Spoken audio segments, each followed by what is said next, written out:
Well, this is certainly a unique one.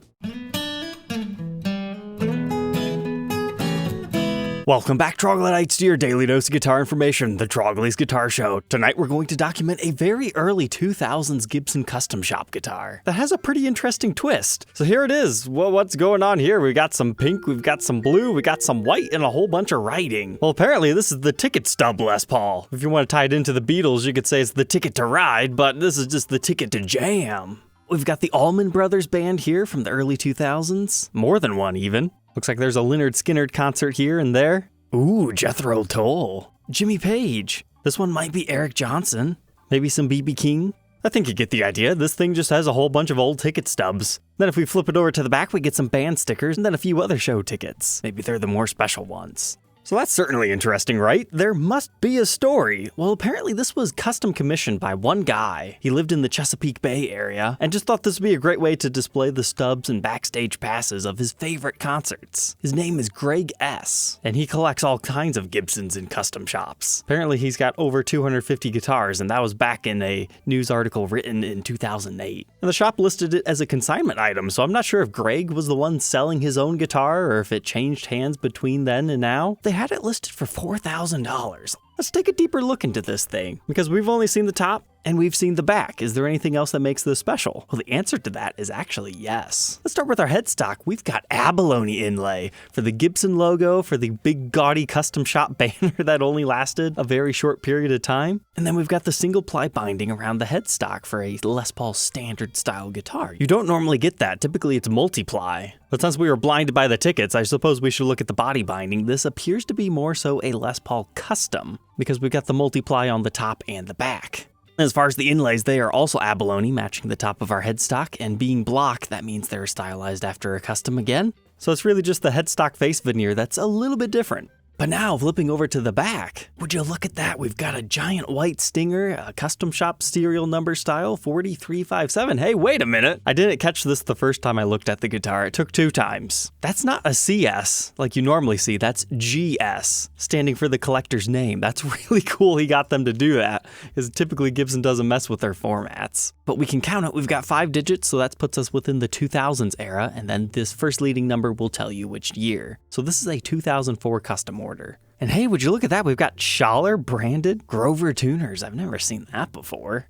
But another interesting fact about this one is the weight is listed as 8 pounds 9 ounces. That is ridiculously light for a Les Paul custom style guitar. Now, unfortunately, it's already sold, but I am betting this is actually based on a Les Paul Elegant model. It was the very first chambered Les Paul that was very Les Paul-like. I mean, technically the Bantam and Florentine series predates it, but they had the F-holes, so do they really count? And then you have the very shortly lived Catalina series before the Elegants took over, as being a highly successful run of guitars to feature the custom shop chambering. So typically those things had beautiful tops. They didn't have the multiply binding around the body, but they had the abalone inlays, except for they were trapezoids. And the very first couple of years of production, they had a custom shop mother of pearl banner on the top.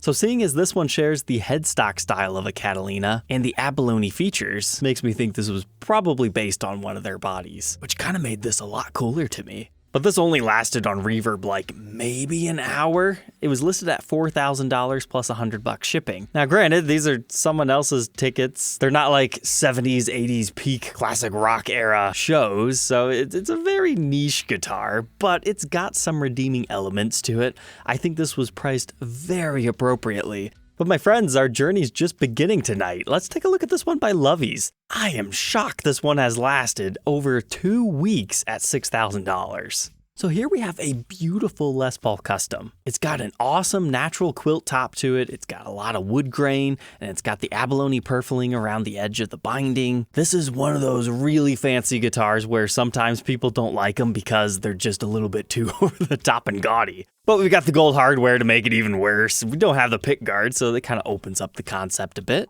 Ebony fretboard, mother of pearl block inlays, pretty standard stuff, including the Gibson and custom emblems. But we have a special truss rod cover. It appears to be made of a plated brass material reading Les Paul Custom. Here's our side profile shot, and another angle of that top. This is one that's going to play with you depending on the lighting situation. We do have the Nashville style bridge, so this isn't any type of historic reissue. But now that we've got it to the back, we can firmly see that that is a black back. Kind of a strange choice, I think, pairing natural and black, but it kind of works. But if you thought that was strange, wait till you see the neck. It has a gold stinger. It kind of reminds me of the Summer Jam Les Paul.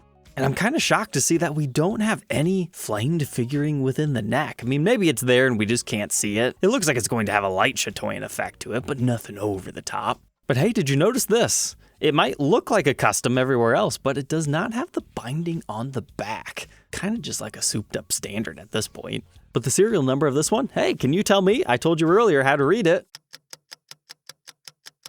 If you answer 2003, you're wrong, it's 2002. Pay attention. It looks like we've got a little bit of finish checking along one of these headstock wing seam lines. And we've got the original case with the COA all case candy. I get it, it's not a full-on custom, it's got some weird choices to it, but I think it's worth $6,000 for what it is. Following along our theme of unique one-off guitars, check out this one by Huber Breeze. This is a gorgeous custom. It nearly looks like a Koa top, but they're just calling it maple, so it appears to be 2 pieces as is usual, but you've got some interesting coloring streakings within it. That gives you a much different vibe. It's kind of like the old Hickory Les Pauls that we had reviewed and documented in this episode. They all have different colorations within the poplar wood. So this one's got a dark area here, a dark area there, but then the light kind of comes together and makes like a valley. That's pretty sweet. Then the full body shot, you notice something's a little bit different about this custom. It's one of those weird maple fretboarded versions. So that first came around in the mid-70s, and it kind of tapered off as you got to 1980, but you can typically find them till 1985, and you didn't really see Gibson bring them back until around 2011 because the whole government raid thing, and Ebony disappeared for about 8 years. So instead of using Richlight, some dealers would opt to order their guitars with other real wood alternatives like maple or rosewood, even though it wasn't traditional on a custom. And we've actually documented one of these maple fretboarded ones. It was the Plaintop red. Those things are gorgeous. I still remember that guitar. That thing was awesome. The only downside between the modern day ones and the vintage ones is the modern ones,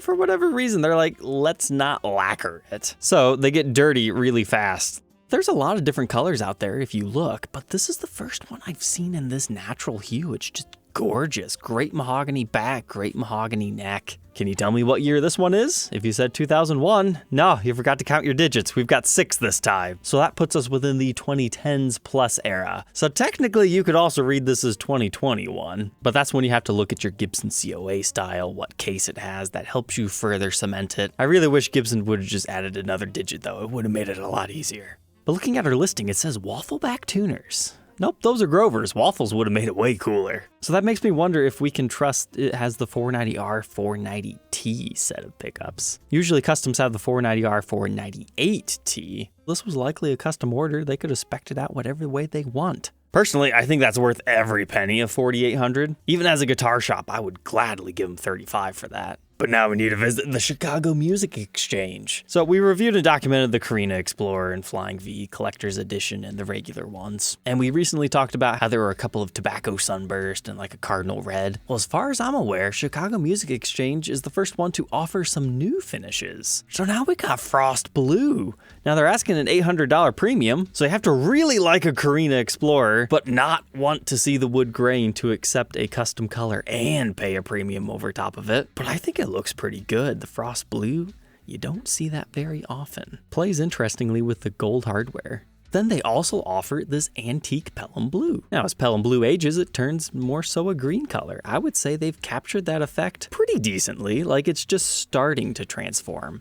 Personally, I like this one better than the other color because of the darker hues. These will actually look really cool if you can play through the finish in certain areas and reveal the Korina wood. But my absolute favorite for bizarreness that I think is worth the $800 premium is, take a look at this, Heather Poly finish. I mean, where else are you going to get a lavender pink / light purple Explorer with gold hardware that's been lightly aged? This one's pretty sweet, not gonna lie. I like it. If I was gonna go for one of these crazy colors, it would probably be this because it has a huge shock factor. So good on you, CME, for having the guts to do these custom orders. But hey, we were just talking about Les Paul's estate auction a couple of episodes back, and we were just talking this episode about original maple fretboard ones. This is a 1981 Gibson Les Paul custom from his estate. I'm sorry, guys. I was sleeping going through all those listings. I forgot to include these. So Les, in his estate, he had 2 of these new old stock style condition maple fretboard original run Les Paul Customs. And this one is particularly clean. And that's why I could never forget these, because for my own personal collection, I'm looking for one kind of like this. Like, I don't have to have the sticker here. I just want no lacquer wear on the original lacquered board. Well, this has got a beautiful 1-piece back, has no wear, cool 3-piece neck with exaggerated volute, but if you look up here, it was actually made in 1981 in the Kalamazoo plant, and it's got the flip-out winding tuners. But adjust the contrast, you can see is actually marked a factory second. So he had 2 of them. One was a second, one was a first. Now, does it really matter? No. It was probably something as simple as there was a finish check right here at the factory, or some other blemish. Or maybe Les just bought it off of someone else. We don't know, but this is a confirmed Les Paul guitar. But they're wanting $14,000 for that example, so it's there if you like everything that one is. But now, sticking on with our vintage theme, check out this Heritage 80 Elite. This is by far one of the least flamiest tops I've ever seen on one of these, but it's one of the greatest plain tops.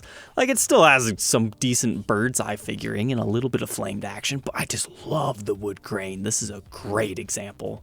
People always rant and rave over the flame tops of this series, but sometimes you gotta remember the plain tops can be very, very nice. But yeah, you have to deal with the weird cutaways on these particular series. Once you see it, you never unsee it, but that doesn't mean you can't like it anyways. Looks like somebody's replaced our truss rod cover, but otherwise, it honestly looks pretty clean. Number 858 of the series, produced in 1981. It's got a little bit of buckle worming on the back. It's like not too bad of an example. Somebody has removed our pickup covers, if that's still the original pickups though.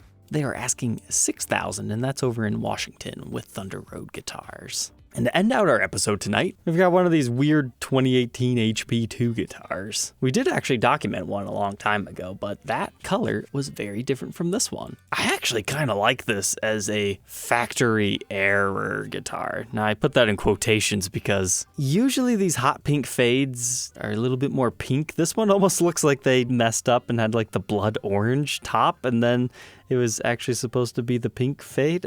It's a little bit dark. It kind of works because you've got an insane top on this one. It looks like you'll be able to feel some of the wood grain. That's just a great top on one of these. Say what you want about late Henry J era, but they had some fantastic tops towards the end. But your eyes do not deceive you. You do not have pickup rings on this model. They loaded them through the back for some reason, but at least you got the true access heel carve and a belly cut.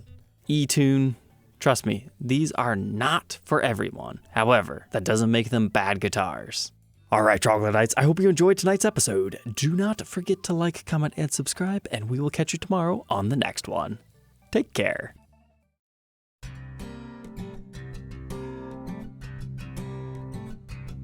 If you enjoyed tonight's episode, consider subscribing. I post videos like this every day. And you might even enjoy this next one.